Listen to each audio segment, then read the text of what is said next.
السلام عليكم ورحمة الله وبركاته. حبايبي عاملين ايه؟ يا رب تكونوا في احسن حال. النهارده ان شاء الله هنعمل وصفة جميلة جدا بكل حاجة في خصائصها. هي مكوناتها بسيطة جدا وان شاء الله موجودة عندنا كلنا، بس الفوائد بتاعتها لا تعد ولا تحصى.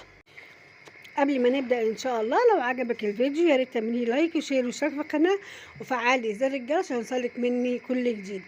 نبدأ على بركة الله. بسم الله الرحمن الرحيم. اللهم صل وسلم وبارك على سيدنا محمد وعلى آله وصحبه أجمعين. وصفتنا النهاردة هي عبارة عن بعض المكونات هنحطها مع بعضيها. هي زيت زيتون وخل التفاح وملح الهيمالايا. نسويها قد ايه؟ هتبقى معلقة من زيت الزيتون، عليها معلقة من خل التفاح، عليها رشة من ملح الهيمالايا. دي كل المكونات. تعمل ايه بقى المكونات دي؟ واهم فوائدها هي بتحمي نفسك من الزهايمر، وتحمي نفسك من الدهون الضاره، وتخلص جسمك من الكوليسترول، كمان تخلصهم من آلام المفاصل والركب. كمان بتعمل على تنظيم سكر الدم، وتخلص الجسم من مقاومة الأنسولين.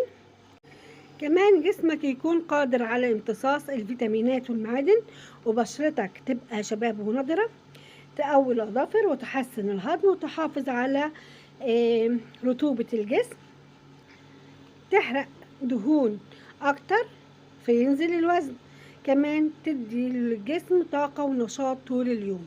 كل الحاجات دي بتعملها الخلطة البسيطة دي كده. لو انتظمت عليها تاخدها مع الكمية دي معلقة من خل التفاح على معلقة زيت زيتون على رشة من ملح الهيمالايا كل يوم الصبح، تخلصك وتديك كل الفوائد اللي انا ذكرتها من شوية.